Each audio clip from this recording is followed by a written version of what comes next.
My name is Paul Lyons, and I'm a HVAC mechanical contractor in Boston, Massachusetts. Right out of high school, I got into the business, right?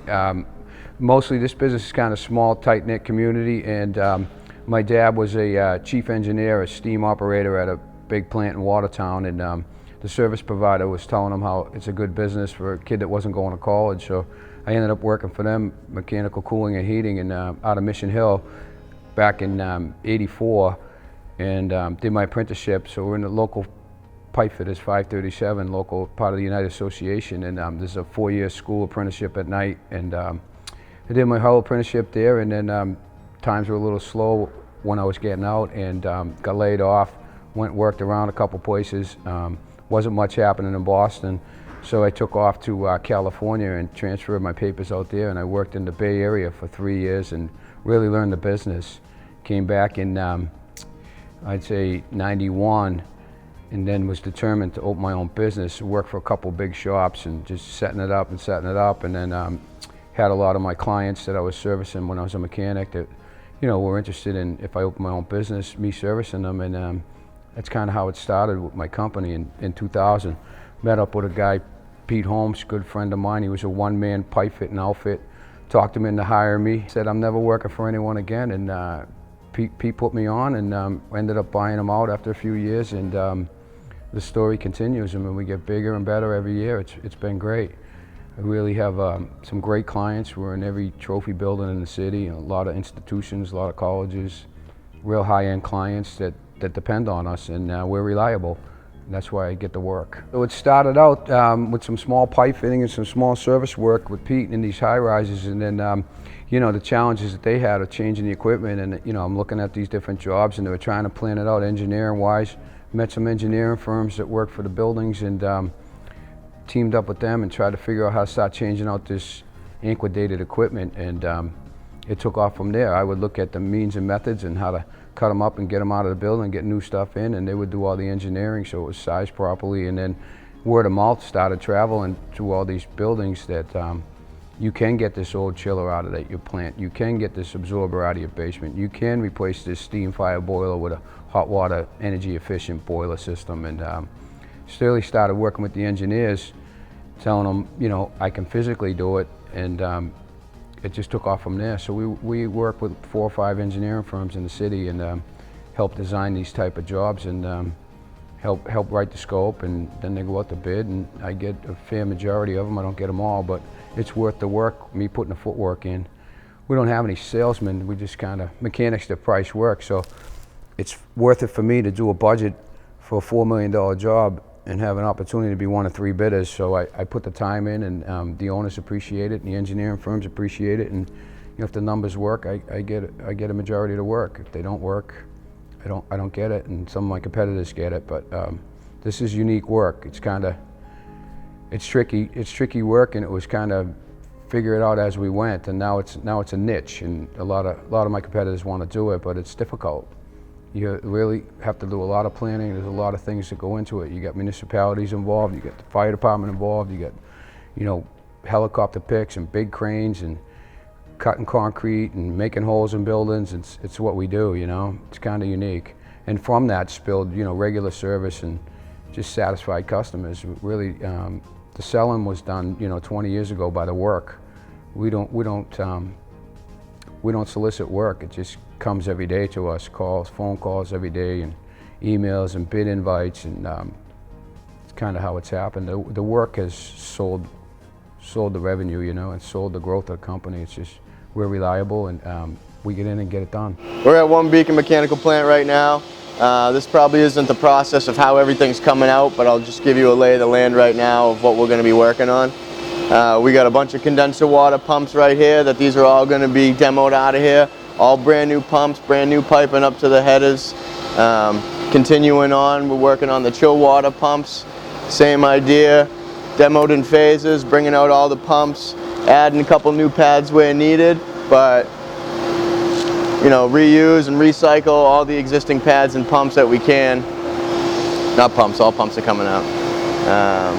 But all these are going to be eliminated. This whole wall you're going to see is all going to be brand new right here. So the function of this pump is basically you're pulling water in from a main header it would be the water return coming from the building, warm water, discharging through the pump, and it's actually bringing it over to the machines, the chillers, that are chilling the water for air conditioning and cooling the spaces. So this is just moving the water at a higher velocity that you need the water to run at through the building to get to where it needs to be. So over here we're looking at an absorber. This is another chill water system, but it's driven off of steam lines. So we've actually done a little bit of demo on this already, taking out some of the existing steam that used to run to this. There's a lot of components in this chiller room that's actually going to be remaining, which actually kind of makes it a little bit more difficult because you're working with tighter spaces and a lot of stuff that you need to save and protect. These pumps right here are going to remain. That's for a tenant space secondary loop. So we're not going to be touching anything of this. So we work mindfully around this stuff to protect everything that's going to remain in the space. Now right over here is one of the existing steam-driven turbine chillers. This is a big mammoth machine right here. And just to think, this whole thing's coming down in the elevator, putting it in a dumpster. So the steam is basically just for the motor of this thing. This also cools the building. So this is receiving the warm water back from the building from the pumps, circulates through as a two-pass system, and it's actually some sort of a heat exchanger. We're using condenser water from outside on the towers to cool down the warm water coming back from the building. Makes it cold enough to send back out and cool down the tenants in the space. Now, there's going to be a lot of work behind this one since we have to keep the second chiller up and running until we get the entire plant in December. So we're going to have to isolate valves, do a main drain on this system to be able to take down the piping and make safe the valves that are going to remain until the end of the project. That way we can keep them suspended in the air, everything's safe, water behind it, and we could demo out this machine to start on the first two chillers that are going in. This is associated heat exchanger that they have right here between the steam and the condenser water. This whole thing is associated with this chiller itself, and that's also going to be coming out on the first phase of the demo. So right over here is the refrigerant catching tanks that we're actually pumping the refrigerant out of these units down into these holding tanks so that we can eliminate these, pull all the refrigerant out safely, put it in barrels and discard of it in a proper manner. And then all this is going to be demoed as well. We're helping build the city, but we're actually rebuilding the city in these buildings that are 50 years old. You know, big trophy buildings that really need the upgrade and the innovation. And we don't really build new buildings like in the Seaport District and all that. Some of my competitors do that. We stay in the older buildings and change the equipment out, and cooling towers and boilers and chillers and a lot of piping that's gone bad. The piping in these buildings after 50 years, it's rotted out and it's challenging to change it. We do challenging jobs. We change a lot of air rotating equipment, air handlers, and inside the fit up tenant space, and take down walls and work on a Friday night and finish by Sunday and replace the whole unit that, you know, it's in disrepair and it's been patched up for years, and we find a way to change them out. So, you know, the new construction down at Seaport and all that, I think we'll be down there in 10, 15 years changing that equipment. Obviously, the old stuff, 50 years, they don't make it like they did anymore. So I think we'll follow the new construction right into the Seaport and start renovating those buildings in the next 10 years. And then we'll be back in the financial district doing it again. And then, you know, we get a lot of opportunities at a lot of colleges and institutions that we do a lot of summer slammer work. We do real tight schedules, real big jobs, and we do a lot of 4-month jobs. Colleges, for instance, once the students move out in June, we got to be up and running by September, and we'll do a big boiler plant, we'll change a chiller, we'll change a cooling tower, or we do the air conditioning work in the winter, change the cooling towers when they're drained out, and get them up and running for the spring. So we don't work the weather, we kind of work the calendar. So we could do a job. Most of our work starts in, you know, 1 year and finishes in the second. We start in November and we finish in April. You know, we'll have 8 or 10 jobs like that. So it's a really compact schedule. We do 12 months worth of work in 8 months. It's crazy, but you know. And then we gear up and prepare for the winter stuff, and after that's done, we gear up and we do all the summer stuff that we can shut off the boilers when you don't need the heat, and that's when we renovate the mechanical rooms and change boilers. It's kind of unique. My name is Ben Ketchke with Atlantic Coast Dismantling. We're in the demolition business. Some of the things that we focus on is heavy mechanical dismantling and live plants and mechanical rooms on hospitals and high-rises, primarily in cities, that involve the dismantling of equipment that needs to be replaced. but it's always in a precarious situation, a very difficult place to get out of a building. It needs to be cut up and removed, typically up or downstairs, through an elevator, through occupied space, and things like of that nature. This job was presented to us through Northeastern Mechanical, and it was a very challenging project. It was really a major undertaking.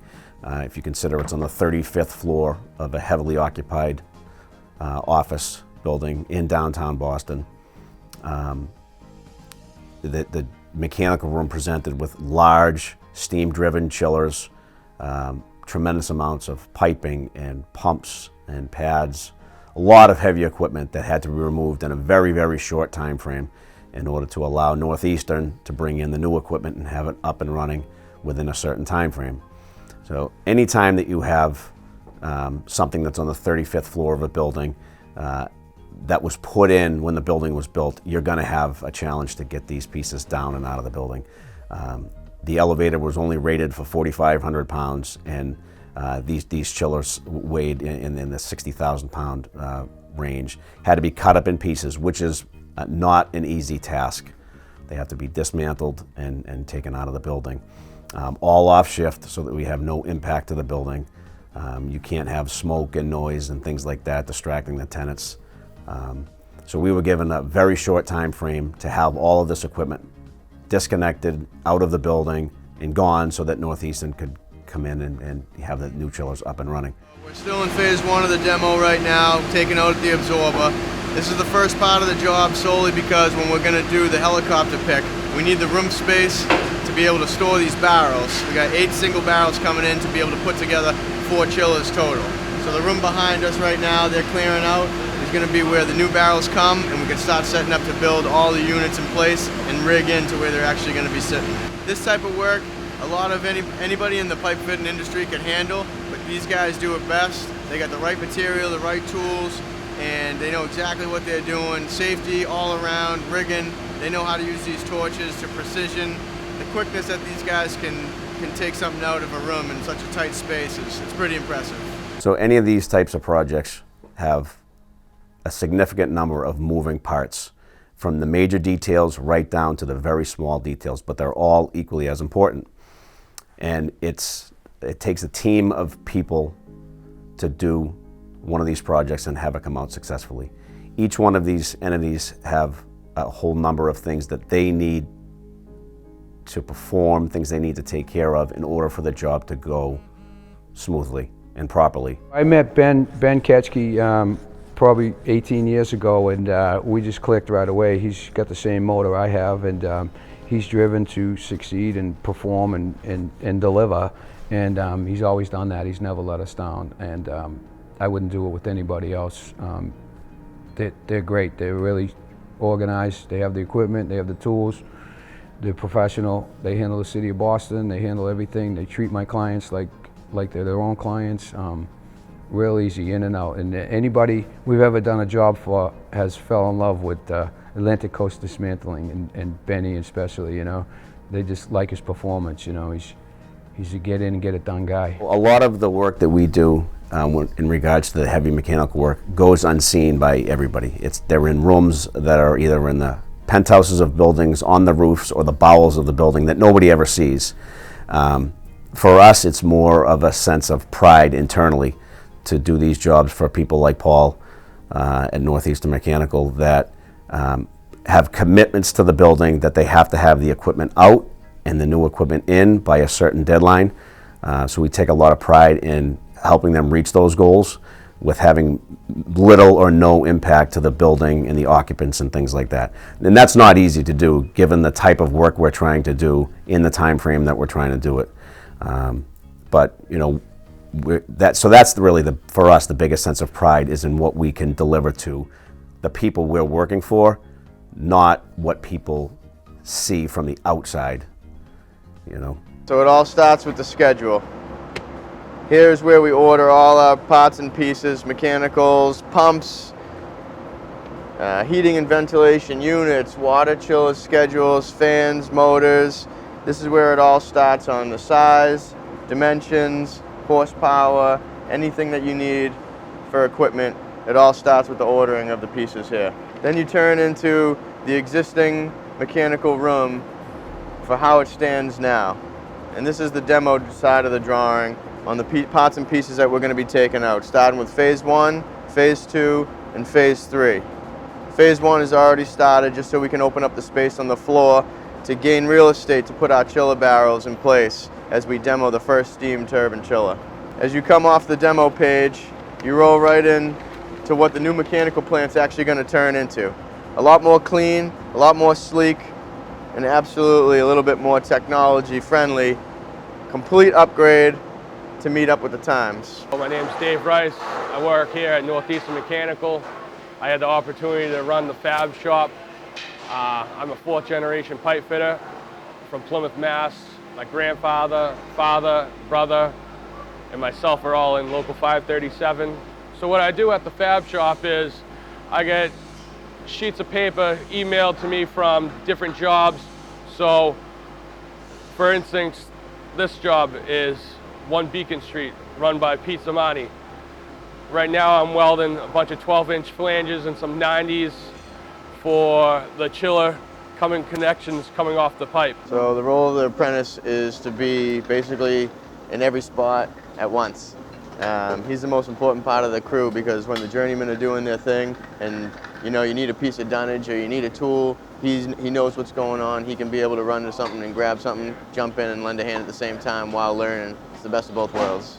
In the field we do a lot of our own rigging, but Glancy Rigging is the professionals when it comes down to this stuff. So they work for us, but when we're here in the field, we take orders from them knowing that they're the professionals. So we lend a hand in every aspect of what they need us to be because it's our equipment that we're bringing in. So at the end of the day, we need to protect what we bought. So what you saw at 1 Beacon Street's been 20 years of it, so we finally have selected a team and that can keep up. Over the years it's been different subcontractors that they can't keep up. They can't work those weekend hours like I'm saying, so we had a big boiler job in Boston Housing and the plumbers couldn't keep up with the gas welding, so we started our own plumbing company, Patriot Plumbing.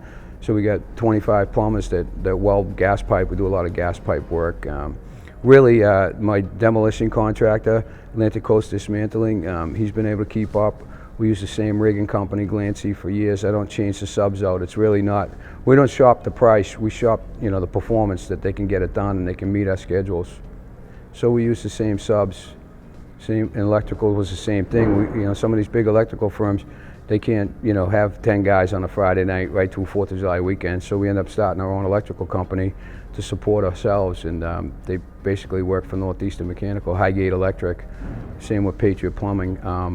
And now we're in all the buildings doing service, and once you do a big job in a building, they like you, and it's turned into 3 pretty busy companies from just trying to keep up with the work and the demanding schedule. The team now is whoever could keep up over the last 20 years, and they can keep up. They never let us down. Same insulator, thermal insulation, same rigger, Glancy Rigging, same demo guy, Atlantic Coast Dismantling, and those guys are key to the project. They're 50% of the work. We're 50%. We have the other 50%. So we got to do the demo, get them out of there, do the hoisting, install the product, clean it up, insulate it, get out of there. I'm Nate Hamilton. I'm the general manager with CBRE here for 1 Beacon Street. So I oversee the day-to-day operations of this building, and I make sure the tenants are happy and well taken care of. I also oversee the construction in this building, capital projects, collect rent, basically just try and keep this place running, keep everybody happy. But Boston's a special place. It's such an interesting mix of, it's a historical city, obviously, and you see thousands of tourists walk outside the front of this building every day on the Freedom Trail, but it's also a hub. It's the engine of the economy within New England. So, and this building sits on Beacon Hill. It's in a historic area, but it's also a business center. So you've got to always strike that balance of trying to keep this place, a place that can be enjoyed for tourists, and it's a beautiful city, and also make sure that it's a place where people can come to work every day. So, and CBRE works in buildings throughout the city. So this is the anchor of CBRE. This is our hub within New England. So it's a really special place. Over here, Bill. Get over here. Can't walk away. So listen, just for our guys right now, Northeastern, I just want to kind of touch base on where we're going to be before the helicopter gets here and does his thing, so we're not trying to scramble after the fact. So most of our guys are going to be up on the roof. Mike, you're going to be our ground guy down here. You're going to be hanging with the JCI guy and most of the Glancy riggers down here. Jesse, you're going to be up top with us, and your other guy will be downstairs. But for the most part, everyone's going to be on the dance floor up top, you know, ready to get the barrels. If we need to put a couple guys inside when we stop bringing the barrels into the building, that's what we'll do, so we can kind of bring one down, put one in, kind of deal. But for the most part, everyone's up top. Safety first, straps on, glasses on, hard hats on, and we'll be ready to rock. All right? My name's Ed Quinlan. I'm the owner of an engineering firm that did the design for this project. Got a group of people that have pulled this all together. And this is a special project for me because it's my last job before retirement. So this is a sweet, final swan song for me. I've been working with these folks for many years, CBRE for 25. They're a good client, and this is a hell of a project to put together for them. Northeastern is a fantastic contractor. It takes a lot of people to pull a job like this together, and this is a special job. It's happening. Today we're bringing up the main pieces of the new chiller plant, which are the chiller shells. They weigh about 8,000 pounds. You can't get them up any other way other than a helicopter. I did a job for the first time with Northeastern Mechanical about 20 years ago at another building in town. I hadn't worked with them before. It turns out that we both did similar kind of work. They did jobs that were kind of specialized on building infrastructure projects, and we did the engineering for projects associated with building infrastructure projects. So we kind of were married in a way because of the type of work we did and the type of expertise we had. So over the last 15 years, I don't know how many of these types of chiller projects we've done, but there have been a lot of them. And Paul, Lyons, Franny, I mean, you know, it's like we're friends because we've done so many jobs together, and they've all gone well. They're a great group of people to work with, and I will miss them. Good guys. Ed Quinlan was a principal at Engineered Solutions, an engineering firm here, and they're in Natick, but mostly the downtown clients that I have, he services, and we've been working together since I think '01 or '02, designing and doing these kind of jobs, and we work with them, coming up with the theories, and you know, talked about the elevator shaft and went through that whole rehearsal of pricing that, and you know, the constraints of that, and the difficulty of that, and the price of that. Then we looked at putting a crane and Davidam on a building from a firm from New York. We looked at that, we priced that. We found out that, you know, the most economical way was to bring them up with the helicopter. So Ed did all the design and all the engineering on, you know, selecting the equipment, selecting the pumps, and laying out the piping routes and all that. And we supported him through the design of how we physically would get the stuff up there and get the stuff in and get it running. And we've been doing jobs like that for probably 1 or 2 a year for 15, 20 years with Engineered Solutions. And Terry Lawrence is a key player over there that we deal with. And you know, they look for our help when they're designing because, you know, they're engineers. They're not pipe fitters and riggers, you know. And I'm not an engineer, so, you know, they do the math, we do the work. It's kind of how it goes. No matter how many times you do this, you could pick the same thing 100 times. Every pick, you're learning something new. You know, one guy picks up a different trick, and he brings it out on that job because he sees something that he can use. He's going to use it. It all takes so many different moves just to be able to spin a piece of machinery this size, and the space that we had to do it in. It's actually pretty remarkable how quickly we were able to do this. Pulled out an absorber right down here, so this opened up a runway for us to be able to bring all the barrels in and set up shop right here. So this open area in the middle of the floor is actually going to be our build station. So we're going to set up 2 barrels, bring over our crates with drive lines, VSDs, and all the miscellaneous parts to put these together. And this is our build station. We're actually going to drift it right around the corner and land it on the new pad that we have over here. The new pad that's in place right now is exactly where the old chiller and steam turbine was sitting a couple weeks ago. Now it's an open spot. Peter Zamani, he was the job foreman. So Pete's, I call them homegrown kids. We usually get them in their mid-20s, and they come in, and Pete did his apprenticeship with us, a 5-year apprenticeship in the pipe fitter program, Local 537. And he's really was mentored by Fran DeCristoforo, who was my outside super, who was mentored by Peter Holmes. Kind of how it works in this business. You raise the kids. I always say, you raise the kids, raise them right. So Pete has continually taken on more and more responsibility as the years went on. I think he's probably 10, 12 years with us now. But you know, once they get out of their apprenticeship, he's a real good welder. He'd take on a job, and he was reliable, coming on the weekends, all that stuff. And we keep rewarding him with more and more responsibility, if you call that a reward. But he was able to run the whole job at a young age. But this is all Pete's ever seen. He hasn't worked anywhere else, so to him, this is just what we do. But if he was to go to another firm, he wouldn't see the work that we do, you know. So it's tough for us to bring in an outside foreman when they don't know the work. So we try to raise these kids and get them in these positions where they can actually run the job at a young age, and that's what we've been doing for years. We usually get them in at 20, 21, and by the time they're 28, 30, they get some major responsibilities, and they're homegrown. They only know our way, you know, 7 days a week. It catches up with them here and there, and we got to give them a break. But Pete's everything I wanted somebody to turn out to be that has been raised by us and my company. We're bringing the chiller barrels in down the hallway still. We're shaking them out to where we need them to be. And we're bringing all the right pieces over to this area. This is going to be our build station. So we're going to bring in 2 barrels, a condenser and an evaporator, and then all the parts and pieces from miscellaneous, the drive lines and the VSDs. And we're going to be setting up rig shop right in front of this pad here, building the chillers, and then we're going to gear up to be able to put them right on the pad in place where they're going to be going. So right over here, the old absorber that we demoed out, that was the first phase of demo. Cleared out all this space over here to gain storage for these barrels, to be able to keep out of the way and be able to maneuver these pieces as needed for the build.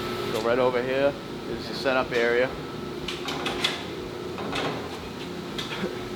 This is the area right in front of the pad where these barrels are actually going to sit once they're all installed and built. We're going to put 2 barrels here. We're going to set up strategic rigging up and hang off the beams so we can be able to rig the pieces up above, drift our barrels in, bolt everything together, bring the VFDs and the drive lines down, put everything together as one piece, and then put it on the pad. So this piece that's coming in here, this is going to be one of the pieces that get rigged up in the air that's going to float above the chiller barrels first. When this is up in the air, the chiller barrels are going to come underneath this piece, and then they're going to rig this down on top and be able to bolt it together on top of the barrel. So this line right here is going to be the edge of the faceplate. Okay. That's just the center of my pipe, and that's going to be. Oh, okay. And then this line right here is going to be the other edge of the edge of this plate right You're here. coming right to the end here? No, so we're going to line up the front with that white Oh, line. I got you. And then wherever the back is, the back is the back. Yeah. Make sure it's straight, bud. It's like you gotta push it away from you a little bit. There you go. A little bit. Perfect. Yep. Okay. But we're going to have to adjust these plates. We're going to have to adjust these plates to make everything level once it comes down. These here? Probably, yeah, adjust everything with that. Worst case, we have to shim it. Alright, so here we are. We just landed the first chiller on the pad where it's actually going to sit. This is where its home is now. We set the springs on the brackets prior to putting it down onto the pad, so we landed this thing down right on the springs where it's going to be floating, that will be adjusted after we fill it with refrigerant and put our piping on together. This is the first chiller on the pad right now. This is 1/2 of the first phase of this project. So we have the second chiller coming over here. That's our next piece of the puzzle. We're going to bring this onto the pad and do the same thing, lay out exactly where it needs to fall and put it right in line with this first chiller. So when you look down the ends, all you're seeing is one shot, same deal. And this business is, you know, it's tight-knit. Like I said, it's a lot of friends and family. I have a lot of friends and a lot of family that work for me, that came over from other shops when I was a young company and took the risk with me, and now they're, you know, my lead guys, you know. Jan Dugan, Mike Machad, the rest, and there's a whole list of them, you know, that have just been committed for years. You know, they love what they do. They love the work we get. But it's nice to take them in at a young age. It's mostly, you know, kids that you know, family, friends that, you know, weren't going to college, and, you know, I need young kids to raise up, and they need a job and a career, and it's pretty rewarding when you see them come through like Pete Zamani, you know, and he went through the whole apprenticeship. He has a home and a young family. He's got children. It's great. It's really great. You know, they're committed to the work. So it's a good feeling for me that these kids come in and really I'm trying to save some of the hard time I went through in the business with them and cutting it out for them, you know, and just showing them the path. Here's what you do. You drive the truck for 18 months, then you're in a 5-year apprenticeship. By then you're going to be running a job. You got to work some weekends. You got to show some commitment, and they do. And the ones that do flourish, and they're lead guys for us now. So I have a lot of lead guys in their young 30s. You know, I think the average age foreman for me is like 32, or lead chiller tech is a young man. You know, that some of the other shops, they don't get that opportunity. I kind of just throw them into the fire and see how they do, and most of them do well. And if they don't, you find what they're comfortable at, and you put that kind of work in front of them, and they like to come to work. You can't make them do work that they don't like. You have to like the work you're doing, or you won't be good at it. You eventually, like I do this not for the money, I do it for the work, and most of my mechanics do it for the work. I mean, the money's great, but you gotta like the work. If you don't like the work, it shows up right away in just your whole disposition, you know? So we focus on the kids that like to work and want to work and like to work. It's great. Now, I mean, I have 2 of my sons in the business, 3 of my lead guys' sons are in the business. I have some relative kids that are in the business now. I mean, we have a demand right now for kids that aren't getting in the business. They're all going into different things and computer technology, and no one's going into the trade. So we try to offer the young kids a solution, you know. Hey, you can go to college, or you can go through this schooling here and have this pension, this annuity, this trust fund. It's great. I've been working with Northeast Mechanical for about 20 years. I actually gave the owner of Northeast Mechanical, Paul Lyons, I actually gave him his first project when he opened up his own business. It was a good-sized project. It was another chiller retrofit. From then, he's been a great contractor for us, one we can rely on and one that's very dependable. CB Richard Ellis, they're a management firm that manages millions of square feet of property in the city of Boston and Cambridge, and we do a lot of work with them. Nate Hamilton is the building manager at 1 Beacon Street, but most of our work comes from the mechanical guys, and the director of engineering, Zeke Sawyer, was the guy on CB Richard Ellis particularly. Every different management firm has a guy like Zeke, well, not like Zeke, but he's unique. But a hard man to. He's a really stickler for detail, and we've been together 20 years. He just retired, unfortunately. Just saw him recently, but he made me great because he was paying attention, and he wanted the best for the building. And guys like Nate really take Zeke's word for it. So our key to the business and getting the work we get is making sure guys like Zeke are happy and confident in our work, and they are. And then, now Nate is, he's retired, but Nate has a great feeling about us, and he's a young guy in the business. So when the opportunities come up in that building, we'll get invited to bid on them because we earn their trust from, proven performance. And, we're reliable. That's what a lot of guys need. They need us to be reliable. If there's a pipe leaking at 2 o'clock in the morning, we're there fixing it, You're not chasing us around through some answering service. Most of my clients can call me direct. The bigger ones, call me right up and I make it happen, and my team makes it happen, and we get in there and we fix it, 24/7, there's no clock. And that's really been the key with Zeke. He likes all our subs, and he likes the get after it approach, Once it's on, it's on. There's no turning back. We have to get it done. It has to be successful. Working with a company like Northeastern Mechanical and CB Richard Ellis, they were able to facilitate our work so that we could get the job done, in fact, ahead of schedule, ahead of what they had originally given us, which gives them more time to do what they need to do and deal with some of the unforeseen conditions and things like that. These projects are not projects you can just assign to any labor foreman or crew of men and women to accomplish these tasks. We've got a great team of people that have been with us for a long time, very, very hard-working, dedicated, loyal workforce that digs in every day, gives it 110% to deliver to me, to deliver to Northeastern. They take the job as serious as I do, and they're a phenomenal group of people. And if I didn't have that team, I wouldn't have anything. So it's one thing to be a leader, but you need to have great followers. And I've got a phenomenal group of people with me. And without them, we wouldn't be able to deliver to Paul, And I honestly don't know that there's really anybody else in the industry that could deliver a plant like this in that time frame, in this situation. So welcome back. Here we are at the final walkthrough of 1 Beacon Street chiller plant overhaul.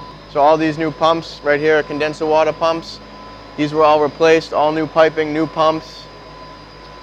These were all brought up in the elevator piece by piece due to the sheer size and weight. We had to break them down. Our service crew and pipe fitters worked together to be able to do that. Brought them all up in a manly fashion, timing, working around the building and scheduling with everybody, rebuilding them on the pads, and then attaching with all new pipe and connecting to the existing headers that the building has in the building. My proudest moment about building these pumps is these are the biggest pumps that I've ever seen. I'm still new to the business, so I'm sure there's bigger ones out there that I'll run into in the future. But the rigging part of this job was one of the main things that was my concern.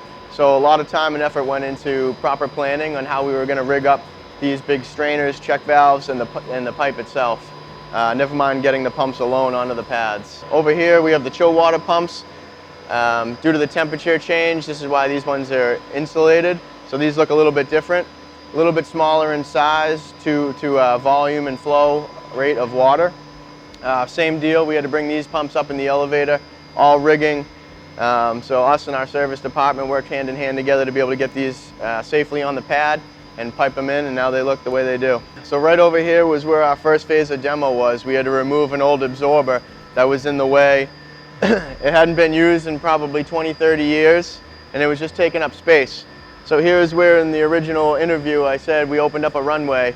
We were putting a lot of the chiller pieces right together in this runway right here. Once we put all the parts and pieces together in this open area, we used a lot of rigging, cribbing, and rollers to be able to move these monster machines through this mechanical room and be able to get them over to the areas where they're actually going to land on the pads. So moving over to here to where the crown jewel of the project is the 4 new York chillers that we placed. 2 over here, 2 over there. These 4 replace 2 old steam-driven turbine chillers, but these are probably 90% more efficient. They run and lag with each other, so one might be running to a certain percentage. Once the building gets to a certain temperature and we need more cooling, another one will remotely kick on and they will actually even each other out. So there comes your efficiency play of how you're going to be saving money in the long run instead of running 100% steam through these chillers full bore all the time. So here's one of the chillers that we have over here. The nice part about these machines is the graphics that you get with the design from York Johnson Controls, that the engineers in this building can walk right up to this machine and it tells you all the data that's coming through this machine. Rate of flow, temperature, what your gas is doing for refrigerant, everything's in this panel right here. So you can just come up to this screen, plug in whatever you need to look at, and it pulls it up right here for you. What we're proud of the most as a company in whole is how we all came together as a team. We were able to pull a job this size out.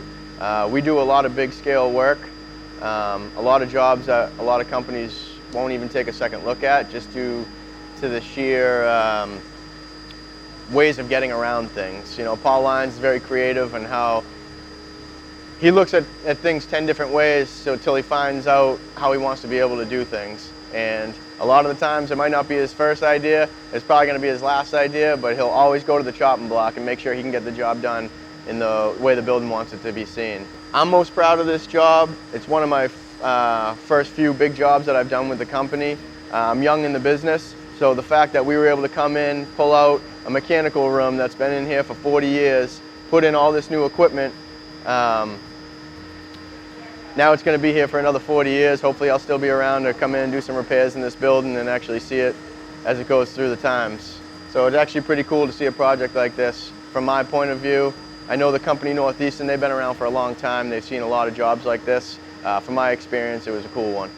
So here's what goes on in my business as a coming up guy. We've come all the way up, three, four contractors from the top, and now we're into the bigger work and the bigger GCs, and they don't really know us. So it's nice when the owner of the building tells these bigger developers and general contractors to use Northeastern and consider Northeastern, because that's how we've grown over the years. It's really, the building would say, we'd like you to include Northeastern Mechanical in the bid process. And some of the bigger firms, well, we never did any business with them, so it's a real easy sell when the owner wants you to do the work for them. So it's been great.